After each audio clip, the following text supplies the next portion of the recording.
What's everybody? How's it hanging? How's it happening? You guys know this is Kevin from the Chord Progression Podcast. The podcast Rolling Stone Magazine describes as the one that initiates profound discussions with rock and metal artists, allowing fans to discover the creative workflow of their favorite musicians and understand the facts that make the band succeed or fall from fame. We are all sponsored by Dark Fusion Systems, the best for your custom computing needs. Get $100 off your entire building code CVPod at darkfusionsystems.com. Link to the podcast below.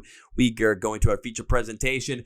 We're going all the way to France. We have John and Mattieu from TSS coming to the podcast. Their brand new album, End of Time, comes out on June 27th. And we're going to go deep into what makes TSS's sound, how they write their music in the most, honestly, I'll put it this way, whatever comes to mind way, why that creates so much diversity in this sound, and the songs that absolutely show it. You're going to get to not only know this band, but you're going to get deep with their sound as well. So you ready for this? You better be. Let's go! Yeah. Well, ladies and gentlemen, boys and girls, listeners of the Chord Progression Podcast.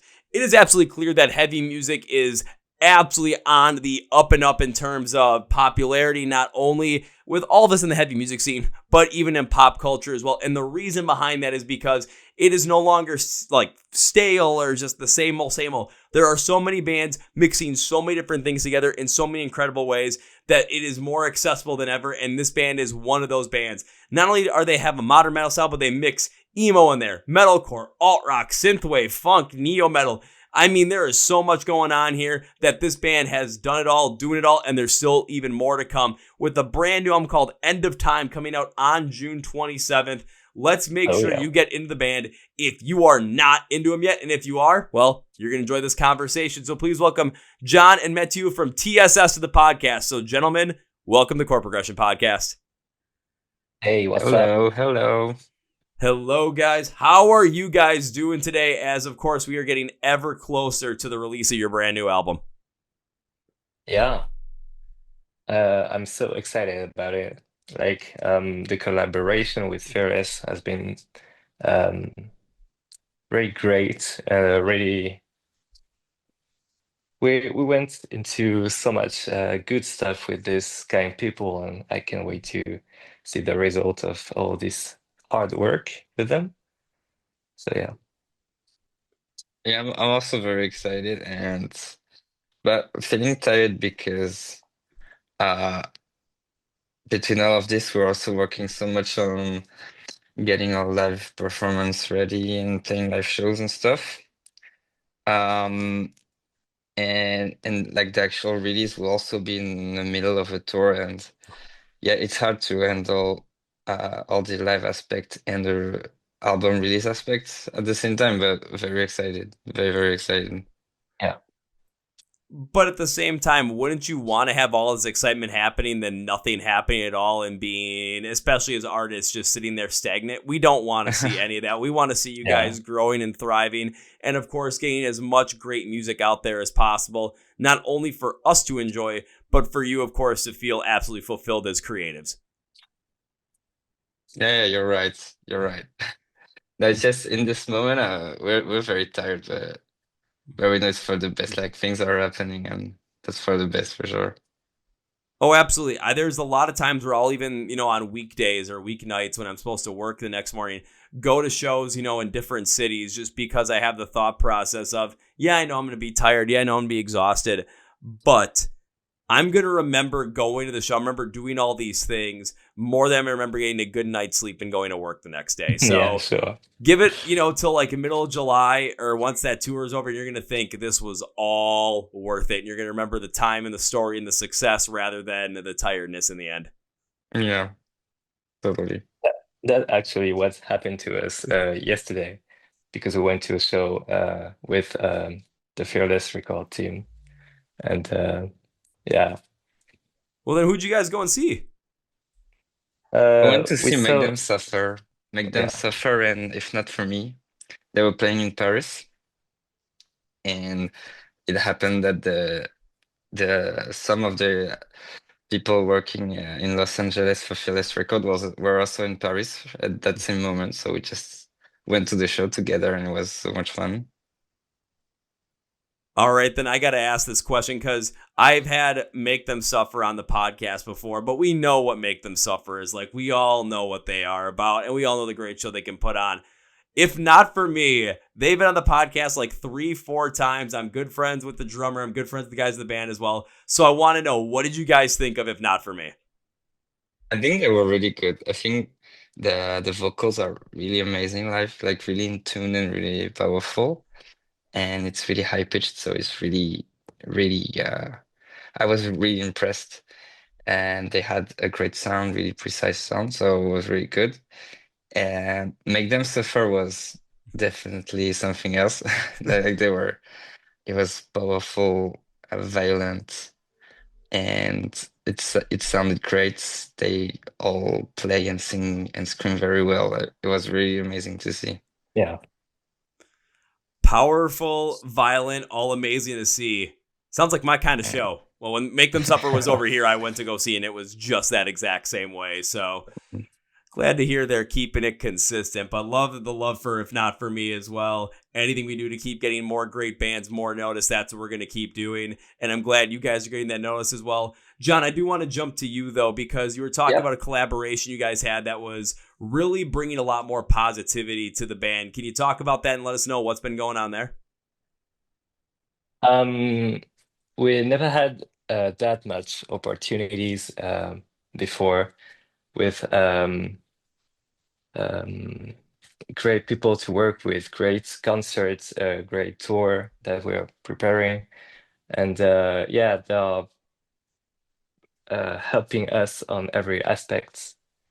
Like they are really, really patient with us. They they give us so much freedom when it comes to the artistic side of things. Like they are really listening, and that's so meaningful. Yeah. It's been not like 6 months ago since we signed the contract with them, and our life changed so much ever since. So yeah, we are really grateful for that. So, but when you sign a contract like that, especially to work with people, especially to help grow your music, there's always going to be, of course, questions and concerns because you want to make sure that everyone is on the same page. You want to make sure that they are trying to help you grow your music as much as possible. And the key thing I think you said, John, which is why this collaboration is so successful, is patience. They're being patient with you Yeah. and letting the artistic side of you guys really come to the forefront, really see where the beauty and where the power is behind that so that they can understand what makes TSS special, what makes this stand out more than other bands that anybody else is going to come across, and how can we maximize out on that piece of creativity. I'm not talking about changing what you guys are doing, but from their perspective, talking about this is what's creative. How about we push this aspect to the masses so that this is the thing that gets them into the door, get them into starting to listen to TSS, checking out TSS if they haven't already. And then the rest of it's going to be on the music. The rest of it's going to be on the artistry that is the band and really diving deep further into that. It's patience that is the key. And way too many times, especially in music, the corporate world, wherever it might be, patience is never there. So the fact that you guys have that is fantastic. Yeah, absolutely. Yeah, I love the fact that they're pretty clear about the fact that they're not looking for just an artist that's constantly like blowing up really fast on TikTok and stuff. They're really about the long term developing, and they know it takes time to go far with some very specific style. And I really like that they're patient, and they know it takes time and effort, and that's gonna be really rewarding in the end. You guys are going to get that reward too in the end, because when it comes to TikTok, when it comes to Instagram Reels, when it comes to the vehicles that are getting artists, in these songs have those viral moments, especially I'll use like pop music as example here in America. It's fantastic. But then after that, those artists really don't maximize out on that because it's nothing else there's behind there. So it's just trying to get that quick moment, cash in, cash out. That's it. So when it comes to trying to have that long-term success, of course, those moments are going to help. But if you don't have the music or you don't have the artistry to back it up and continue driving on that, then it's just that moment is going to die out. Where with you guys, you absolutely have the style and have the inventiveness in your artistry and your musicality to make those types of moments happen naturally. Not force them, but naturally have them happen. But then the key is, what else is coming there? What else do those songs, what else does the band have that people can latch into? And it's all already there. But it's just making sure that as many people as possible get to know about who TSS is, what you guys are about in terms of your sound, and how are people going to connect with that. Of course, that's all based on marketing and how people are going to end up just receiving the music. But you guys are doing your part by creating great music and creating an experience when people listen to it and see you guys play. Yeah. Yeah, you're right. Also, they're very helping with the like getting us spots on tours. They're really about helping us getting into some collaborations with other artists. And like for example, we got to collaborate with this Japanese band, and we were able to have the singer come to Europe and have a music video, film a music video with him. They also got us to collab on 2 songs with Wind Waker. They're Australian. Yeah, they're really getting us some good spots. So that's really cool. I think the Wind Waker collaboration with you guys really, really fits well because of all the styles you guys work in. But then with Wind Waker using, again, they have that more heavy aggressive, but really focused in on a lot of like sometimes hyper pop production. Again, like that kind of neo metal style that you guys work in as well. It all blends together so that when you hear that collaboration with Wind Waker and how it all comes together, it maximizes out on every single aspect. You're not missing any beat in terms that it just makes sense for two bands that are in different areas but have such a commonality in the middle that you listen to, like you did the redux of Would You Be My Therapy with them, and it just stands out in a completely different way than the original version that is also still on this album. Yeah, we really love what they achieved on that song. It just shifted the chorus into something else that's also really brilliant. So yeah, we love that. Well, that's what you need, especially on an album that's going to be taking people down a lot of different paths and a lot of different styles. I do want to jump into the album, though, because that is a huge piece. Again, End of Time coming out on June 27th.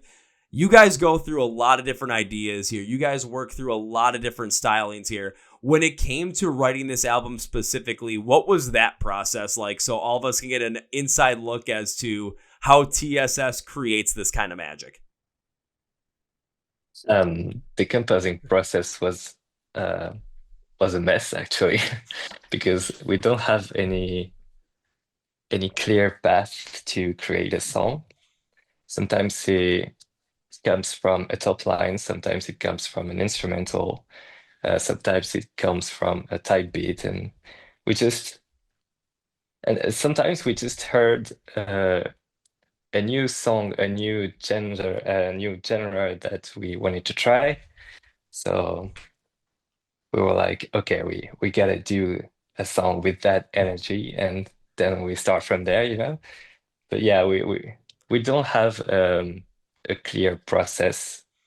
Sometimes it starts from the instrumental, sometimes it starts from a top line. We never know. Also, sometimes we write in the same room.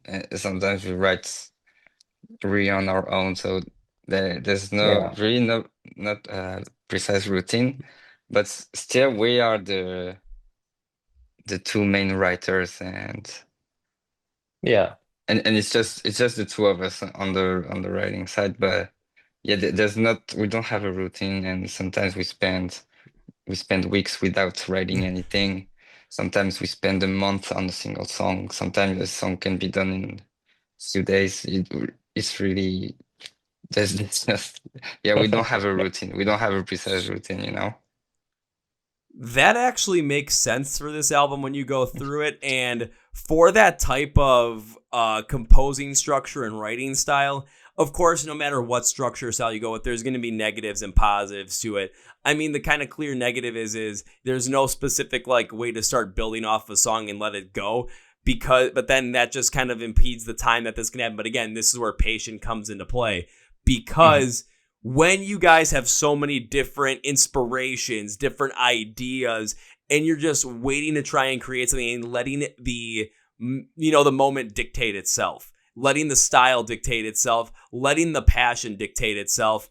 If you have a set structure, then you're constantly going to be writing from the same starting point, and you can only branch out so far from that same starting point. You're always going to go starting in one direction. Let's say it's going up, then you can go left, right, all over the place, but you're always starting that same way. So the songs are going to have maybe this slight similar feel to them. When it comes to what you guys do, they don't have a similar feel to them. They're always trying something different. They're always trying something unique. But that's because the writing style and the composition structure that you work off of to write these songs can start from anywhere. You are letting the inspiration dictate itself. That's what's making TSS music unique. That's what's making End of Time unique when you go from the beginning all the way to the end, because you might find some ideas in there that pop up every now and again, but what you're going to continue to find is a different inspiration, a different styling, a different riff. Maybe you're going to hear something that has a lot more of this emo tendency to it, then you're going to go more funk and neo metal, and you're going to be wondering what transition happened here. But you're going to enjoy it every step of the way because it still is genuinely TSS, because it's coming from you guys. That's where the key start is. It's just coming from wherever you want it to come from. Yeah, So, oh, sorry, go on.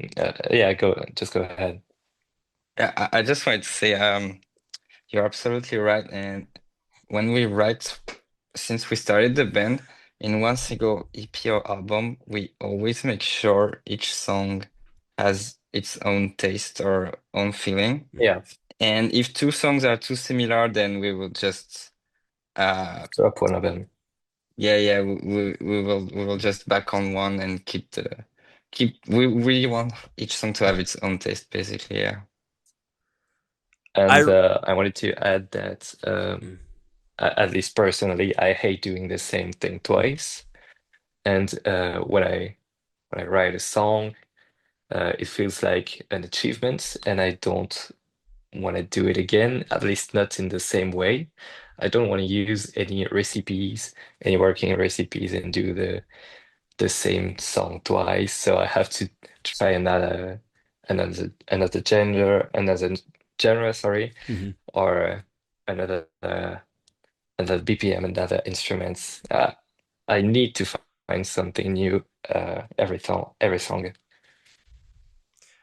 That is, see, John, what you just said, that is, I think, the key here to understanding TSS a little bit more, but also understanding why these songs always sound different. And it's not coming from a place of we want them to sound different because we need them to always be unique. It comes from your inherent want and desire to not create the same thing twice, to always try something new, to always try and push the boundaries, because that's just what is literally at the center of the inspiration for TSS.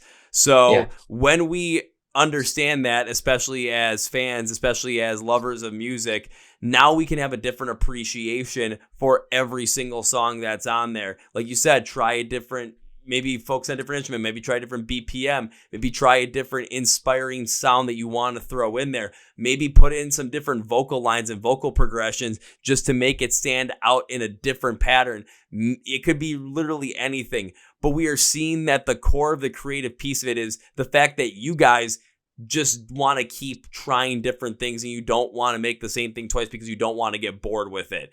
And that is what is the core of it. That's why we get these insane ideas and albums. I recently had a conversation with a couple of people in a group chat. One person said it's always fun to be able to go to a show where an artist is going to go through like 10 different genres through songs. Maybe, again, you're going to have a core there, but going through like all these different styles, you never know what to expect. It's going to be manic. It's going to be crazy. It could get emotional too, but the key is you are going to absolutely enjoy yourself at that time. Yeah, actually the hardest part is to make the different songs sound kind of similar so they fit in the same album. Yeah. So that's our struggle. But it's a struggle you want to take on, which is the key of it. Yeah. You want to be able to try this. You want to be able to do this. And if it was easy, everyone would do it. Yeah, I think sure. that's also our strength for live performance, especially because we're still. I don't know if you've checked out the whole history of the band, but we started doing pop music first in English, then in French, then we turned to alt rock and metal. But for live performance, we kept some old songs, so we really, really go through many, many genres in the same show. And for people that are discovering us, uh, we're always getting the feedback that it's really um, surprising in a good way because when you attend one of our live shows, you go through so many genre and emotion, and that's something that's something we're really looking forward to offering to people attending our shows. Yeah. Yeah. Well, beyond that, too, take a look at, especially in heavy music today, the bands and the artists that are really, really growing and really becoming those massive headliners at festivals. I think primarily a great one is Bring Me the Horizon. They've gone through so many different genres of sound where you're going to get every single song at the core is going to be a Bring Me the Horizon song. But when you go and see them live, you don't know what exactly is coming next. You might get something that's more metalcore. You might get something that has more of that anthemic rock feel. You might get something a lot more experimental. They may throw it back and play Diamonds Aren't Forever and just absolutely rip you apart. It could happen at any moment. But it's those moments and the intricacies of putting together a set list live that allows that energy to flow from one piece to the next, allows you to feel those emotions in a very natural way. So with you guys having so many different, types of music, so many different genres that you've played in, some more pop stuff as well, people might get thrown off by that, but it's the energy and the flow of the show that's going to create those moments that people are going to absolutely get into. Think about every time you see a rock or metal band live, and in between set times, they might be playing something heavy, but if they play something that's got a pop beat to it, or if they play something from the Backstreet Boys or NSYNC or System of a Down, just random stuff, they can play 80s music and people are going to go nuts for it. It's just what creates that momentum in the room. And you guys have so many different songs that can create that momentum in the room, no matter what part of your discography or what era of TSS you go into. Yeah, you're absolutely right. So when am I going to get a chance to see this live? That's the real question. Oh, so we just announced European tour. Like it was 2 days ago, I think. So we have a few shows in Germany announced for September, and we will have some other show around that later that we will announce in the next weeks. Also, we are playing in Japan next month with Code, the band we collaborate with on the single Dead. So we are really excited to do that because playing in Japan is like a dream come true. We also have that very famous French festival called Francophonie with our friends from Landmvrks and Novelists and Resolve. So that's gonna be a great night too. And we will announce many more. Oh yeah, and we play in Paris uh, right after the album release with Novelist and North Lane and other bands. So yeah, that's gonna be great. You play right around the We're album also release with we're also Novelists. playing that really big festival in Germany in October with the headlining band is Dead by April, which is a pretty Oh big yeah. band. But you're based in the US, right? Yeah. Yeah. For the US, we're working on it like actively. So it should happen in the, let's say, 12 next month. Ooh, I hope so. okay. I'll say we hope so, because otherwise I was gonna say there is no U.S. dates you guys are telling me about. So there is only two solutions. Solution one is I know you guys probably want to get over to the U.S. as well and play. So that's solution one. Solution two is I got to go to the black market. I got to start selling kidneys and try and get enough money to get over there. Maybe someone will take a finger. I don't know how many of these I need. Maybe I can get by with 4. You never really know. But the fact that you guys are continuing to play a lot of these different shows, going over to Japan to play is a massive accomplishment that so many other artists would love to have said they could have done. And with your style as well, I feel like the Japanese audience is just going to absolutely attach to the band like they have never before. I mean, not saying they never before by other bands, but like just how they have to you, it's going to be something that they're going to remember forever. And they're going to want to see TSS every single year after that. It's going to be one of those moments. So I hope that by the time this episode releases, not only do you have something set up for the US, it probably won't be announced at that point, but I just hope it something's there so that when it is announced, I can get all excited, I can get all giddy, and I can get tickets for that show as soon as humanly possible. We do everything we can to come to the US. Well, we're going to help by trying to push this episode out as much as possible, because we've done that with, I'm trying to think what other bands that we had in the podcast, especially from France. I mean, I know we've had Resolve on the podcast a number of times. I know you said Landmvrks. I've always tried getting them on, but it's never worked out. Recently did have Novelists on as well. So it's like, we got to keep pushing this up because there's a lot of great music coming out from France, and we've got to make sure as many people know about it. Yeah, the French scene is developing like crazily. It really is, because when I started this podcast, which would have been just over 6 years ago, I really had no knowledge of anything coming out from there.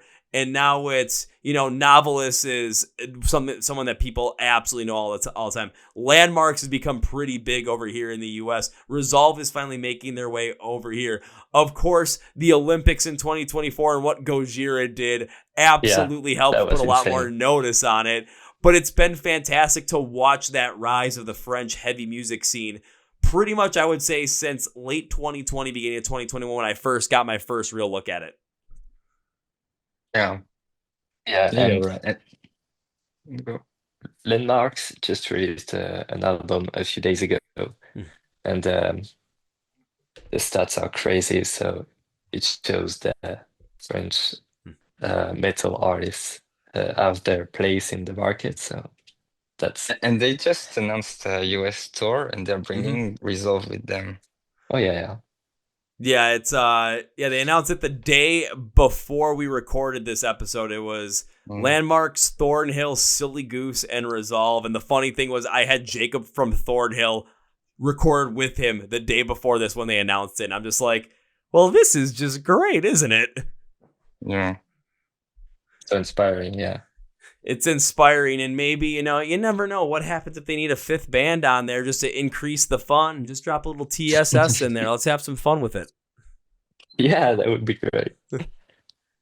I do want to jump back into the album, though, because there is still a great amount to talk about. We've talked about how you guys don't have, a set writing process, whatever comes to mind. Now, out of all the songs that are on this album, was there one that was just absolutely difficult to write, that was just a slog to get through, but was very rewarding once it was done? Like, what was the toughest song to write on this album? I have my answer. Let me think. Do you want me to start? Yeah, just start, John. Yeah, and go on. Mattieu can I'll think about it. Yeah. So there is this track on the album. This is actually the last track on the record, and it's the most it's the softest track, the slower and the most emotional.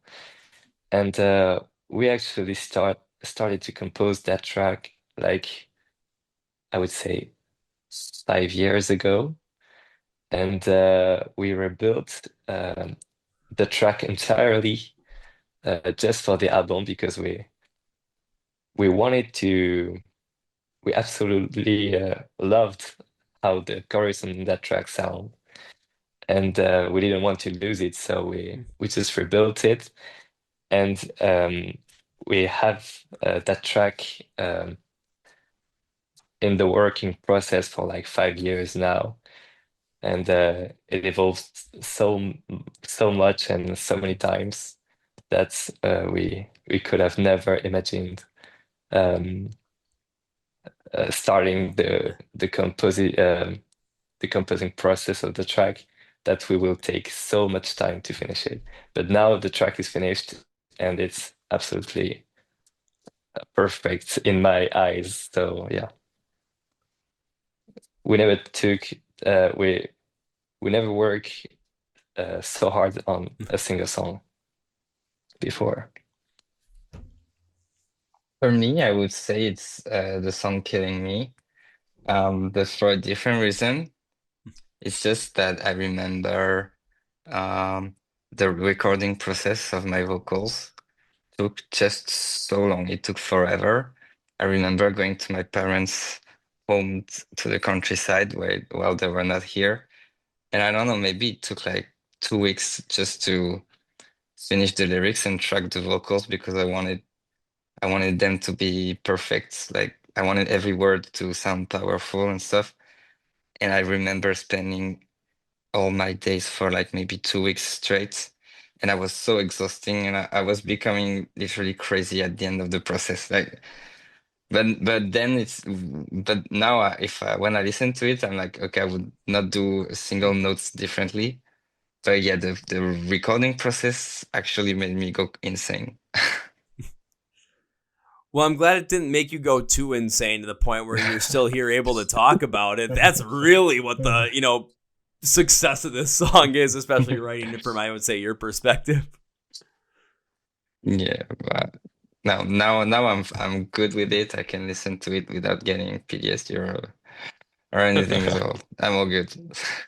Well, I hope that you don't get PTSD when listening through it or performing it specifically, because especially like once the vocals, especially like towards like that middle third of the song, when they get a little bit more clear and have a lot more conviction behind them, I just thought that's when the song really started to take on its full life, so that when you get to that breakdown moment, you know that this song was absolutely worthy of being a single. So all the toughness, all the, you know, I'm not going to say heartache, but all the trouble you went through to make sure that this song was put out there and strong, it absolutely was worth it. However, when it comes to what John said specifically about that last song, So Long, My Friend, the softest song on the record, Yeah. that was one I was not anticipating you guys even thinking about trying to make, given how the record had gone up to that point. But overall, I always look at every single song. I always write down what I think about my thoughts. And I wrote down, overall, this was a great Easter egg of a song to have at the end of the album. It really makes you feel sad, like you're losing a friend and you know it, but now it is time to say goodbye. The heavier focus on the piano and the acoustic guitars work well to make that sound pop emotionally. And this is an all-out win for TSS. This song made me feel like what I was talking with John about before we started the call, where me going to a new job and having to tell my team that I'm leaving, this is exactly what it felt like. It was emotional, it was heavy, but you knew it was time that you had to come up and say something like that. And this song, which is absolutely insane that I did that literally today, the day we recorded it, like this song encapsulates that whole entire moment. So not only was it probably for you the most tough song and the one that took the longest to make, but I do have to actually say thank you for making it, because it's a connection piece to 5 people that I've cared for that I'll never forget. Wow, Oh, that's so sweet. Actually, thanks. we absolutely wanted to have a different taste at the end of the album. So that's why the most violent song and the most calm song are in that place at the end of the album. like Ending Scene and So Long My Friend. We wanted to we wanted people to feel a certain way when they leave the album. We didn't want to end up on a radio on a radio track, you know. So yeah, if it worked for you, then I'm happy with that. Oh, it worked for me to the upteenth degree, and even when you're talking about ending scene as well, because I thought it was gonna be the perfect end for the album. The way the outro hits of it with the softer girl singing over the piano, again, that feels like it should be the outro of the album. But then you go into "So Long, My Friend," and then it's like you have two different outros to the album. But if you don't have "So Yeah, Long, My Friend," it just doesn't necessarily hit as much. But ending scene, the aggressive nature of it, forefront, like it was just a welcome aggressive change compared to some of the other songs that were on the record. And I was thinking through some of the inspiration here. You guys had been deep diving the album "There Is a Hell" by Bring Me the Horizon. It really goes because like there's noticing little bits and pieces there. And like I could see that in a song like "It Never Ends" or a song like "Crucify Me." But at the same time, it has this unique flair that is TSS in there. But then no other song even comes close to sounding like that on the rest of the record. That's what's the beauty of this record. It goes in so many different crazy directions, but the integrity and the craftsmanship behind the structure of these songs absolutely fits. thank you. Yeah, actually, Ending Scene is the heaviest song that we've ever written before, that we've ever write. And yeah, and Solo My Friend is the softest song we've ever created. So yeah. Yeah, I'm even looking through my notes too. I'm like, I went through the pre-chorus, and right after the pre-chorus, I'm like, I've seen where sometimes this can go before. Please don't be bland. Next note: the chorus is not bland. Like, okay, they did exactly what it was like in my mind. I'm like, don't go bland, don't go bland. Oh my god, they went the way I think they should have gone. Whew, this was great. Oh, this is beautiful. I love this. Cool. Thank you, man. So I'm assuming that's definitely going to be a song that you guys pull out in the live show, especially ending scene. But you never know. You might pull out "So Long, My Friend" just to get everyone in their emotional feels and make them feel like I had to today. But it's a powerful feeling. It's a tough one, but it's a good one in the end. We're definitely playing endings in live, and that's one of my favorite part of the show, especially for people that are discovering us because they're never expecting the heaviness to come at that moment. For So Long, My Friend, we're not playing it, but we think of it sometimes.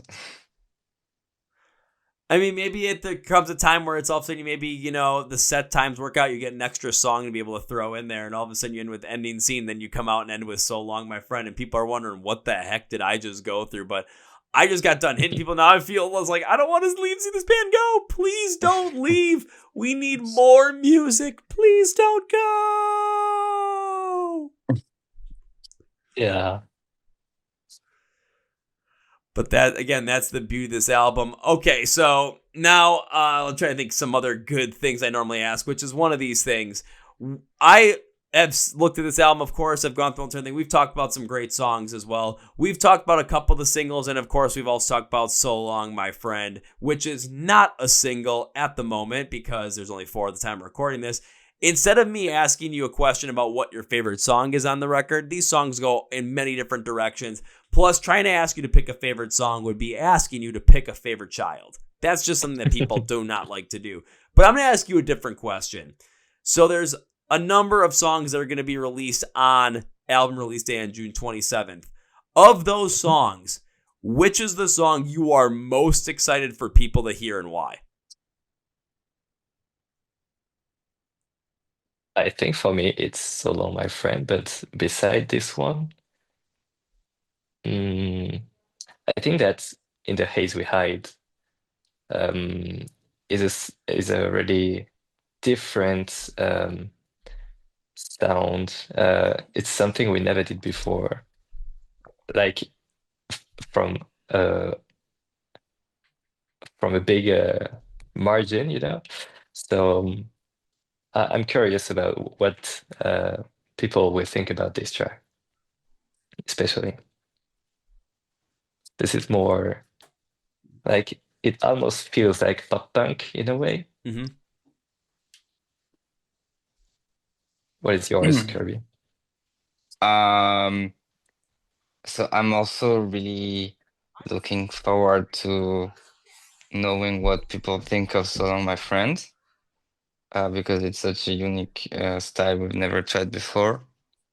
Um, for me, the other track I'm very excited about releasing is Notes in the Dark. I because I just feel like the chorus is a really really strong radio hit chorus, and I'm just curious to see how people are gonna enjoy it. I'm just curious. I just feel like it's a very good radio song. And yeah. With While experimental most parts too. I was gonna say, while you guys were going through those songs, I had to go through, look at my notes. And I'm like, you guys, every time I'm asking a question about like certain songs, why are you guys always picking the ones that I highlighted as the ones that I absolutely loved on this album? So, and we didn't even plan this. This just kind of happened. And I do agree with you when it comes to Notes in the Dark, because you listen to the chorus and it does have a really great radio hook to it. Now, and for me, I'm like, I kind of wish maybe there was some unclean blends in there, some unclean accents in there, but maybe it didn't need it at the overall point in time, just based on the overall construction song, because they do have that, the song does have that in some of the pre-chorus stylings as well. But then it's more of when you get to the bridge and the distorting breakdown, it fits so well in like this neo-stylistic breakdown. I haven't heard many artists even come close to doing something like that. So it stands out to be absolutely as cool as humanly possible. Then when you go to In the Haze We Hide, I'm looking over my overall. I'm like, this was the song going through the album. Once I got to track 6 that I was waiting for from you guys. It sounded full, bringing the synth, building guitars and drums. The breathiness of the vocals allowed to be tasteful and that reminiscent mindset. But then the breakdown goes heavier. Kind of feel like all good things must come to an end. And just the song closes out insanely well from there. So every single song we're talking about today, this is the beauty of it. We're talking about these songs and we talked about the intro, like how you guys write it and how you never want to do the same thing twice. These songs that we're talking about, none of them ever did the same thing twice. Everyone had a different idea. Everyone had a different mindset, a different goal to achieve. And when you ran through it, it absolutely hit every step of the way. So, I mean, this album was an absolute treat to go through, and it's going to be an absolute treat for everybody to go check it out when it releases on June 27th, or if they're lucky enough to live in Europe right now, catch it live, or Japan. Yeah. Yeah. We're actually playing most of the album live. So there are Yeah, so many exclusive content here. actually, during our most recent set, we're playing the full album, except for So Long My Friend. Yeah. Are you playing it all So the way straight through from like beginning to end in perfect order? Or are you changing up the order as you go around? No, we changed the order, but yeah, all the songs except for So Long My Friend are played, and we also kept the intro of the song, the intro of the album. It's in our set. It's like an interlude, and the interlude of the album is our outro for the live performance.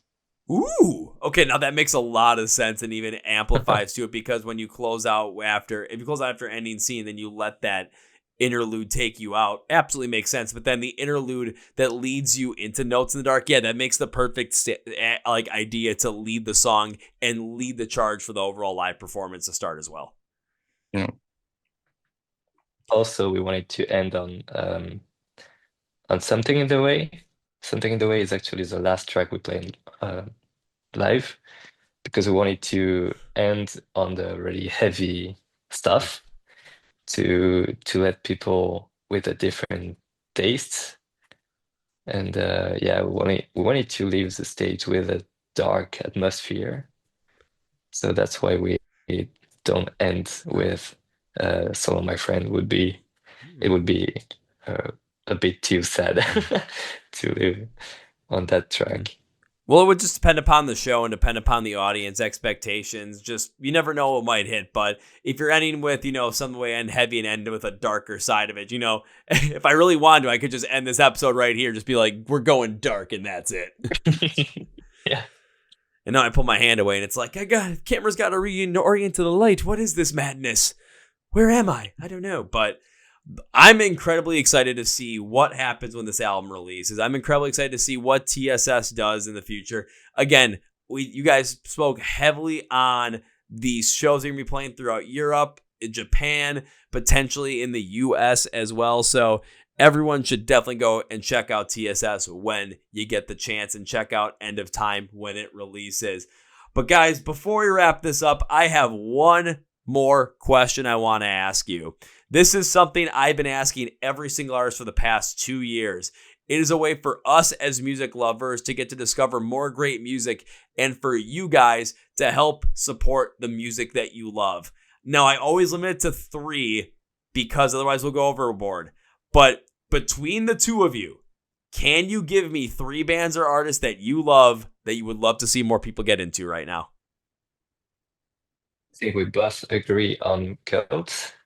Yeah, Cult. It's the Japanese band we collaborated with. They are really, really unique and really, really innovative in their sound design. And they are really wonderful humans too. So definitely check out Cult. They are way ahead of their time. Do you have any other suggestion, Mattieu? Let me think. Because only 3 is hard to pick. I know, Yeah. but otherwise we'd go on and on and on, and otherwise we'd be here for another hour and a half just naming great bands that we love. Oh, there's this band at Fearless Records. They are called The Requiem, and they're just so good for anyone that likes bands like My Chemical Romance, Pierce the Veil, and stuff. They're called The Requiem, and they're just so good. I would say Wind Waker, because his voice, Liam's voice, is just out of this world, and the tracks are so good, especially Sirens. Not because we fell in on that one, but a bit. One thing I've been noticing recently, especially when I ask this question, is I always kept this idea of which bands are being mentioned more and more often. And lately, Wind Waker keeps on being mentioned. It always makes me smile because they have 2 albums out there. Both times I had them on the podcast. So, yay! Let's keep Wind Waker going, baby! Yeah. They're crushing it.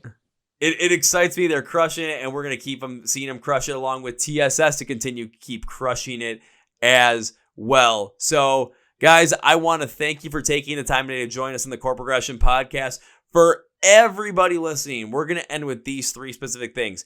First things first, when it comes to TSS, when it comes to the album End of Time, when it comes to any of their other music that they got there in any of the shows they're playing and staying connected with them, go to the description of the podcast where it says Find TSS Online. Links and labels for everything. Social media, YouTube, where to stream the music, where to pre-save the album, where to go see and play live, where to go get some merch. Just support them in general is all going to be down there for you. I'm doing all the research. I'm doing all the hard work. All you have to do is go tap the link, click the link, and then go to that page and you are set and ready to go. This is easy stuff, guys. Don't let me down. Don't let TSS down. Come on, you can't let these 2 guys down. Why would you want to do that? That's just not fun. Now it's time for number 2. Gentlemen, whenever I have guests on the podcast, I enjoy having the podcast. I tend to make a certain promise as a way to say thank you. I appreciate you taking the time joining me here today, and I wish to continue to support you and your band in the future. So this is how I do it. I come with a promise of not if, because if implies that this might not happen. I say when. When implies we are going to make this happen. A day or time is just not set yet. But when I get to see TSS perform live for the first time, I will find you guys. I will come and say hello to you. But that is not the promise. The actual promise is first round's on me. All right. All right. And Wait to see it. And if you guys come over with like Novelists and Resolve, then I'm going to be spending a good amount of money because I owe them too. Cool. Oh, Now so cool. we'll buy you one also. Or if you guys come Yeah. over with a Wind Waker, I still owe them too. Okay. We would love to. So we'll have a good time with it, and I'll make up on all my promises. But now it's time for number 3. As we bring this episode to its conclusion, I cannot end this by saying goodbye. That is way too final because I made you guys a promise. I have to make good on that promise. And I do not want this to be the only time TSS is on the Chord Progression Podcast. I would love to bring you guys back in the future, talk more about your music, see the growth of the band, and continue to get more people into TSS as time goes on. So this is not goodbye. This is, I'll see you later. Sure. See you later. See you soon. Thank you for inviting us. Yeah, thank you. Well, folks, my interview with Mattieu and John from TSS. Now time for Kevin's final thought. I want to talk specifically about that song, So Long, My Friend, and just give you a rundown as to why it really hit with me and why I was mentioning it. And it's because so I still have a full-time job after, outside of this, and the position I have that I am working at as I'm recording this, I will not be at anymore once the episode comes out. I'll be at a different position, different company, everything like that. I'll still be doing the podcast though, but there are 5 people that work for me in the Philippines that are some of the best people I have ever met, ever known, and have ever had the pleasure of being able to work with. And the morning of this episode, I had to tell them that I was going to be leaving the company I'm at and going somewhere else. And that hurt. Like, really, really hurt emotionally. I was nervous about telling them because I didn't want to disappoint them. I didn't want them to feel sad. I didn't want them to be angry or anything, but I had to tell them it had to be done. And it emotionally was hurting because it was like, it felt like you're losing a friend or losing someone very close to you, but it's time to say goodbye, even though I'm still going to stay in contact with those 5 and I still want to do what I can to make sure that they are in the best position possible and that I can help change their lives for the positive throughout the rest of mine. And the song itself, So Long, My Friend, perfectly encapsulates the emotion and the meaning from that moment. And the fact that we got to talk about, the fact that I got to listen today, and the fact that that happened, it just really hit. So when John was talking about how this is the most difficult song to write, but also, maybe the most rewarding and the song he's most excited for people to listen to upon album release, this really hit home for me. And it's still emotionally, it still stings. I know it maybe not seem like it because on camera I'm not getting too emotional. There's no tears in my eyes, but trust me, earlier in the day when I was had to do that, tears didn't stop. So I just want to give those 5 women a shout out: Karen, Shirley, Maria, May Rose, Jasmine. It's not goodbye. It's just till next time. I know I didn't go into TSS on the final thought, but I just really need to bring that up because of how this song really touched it. But when it comes to TSS, though, be sure to follow along with them.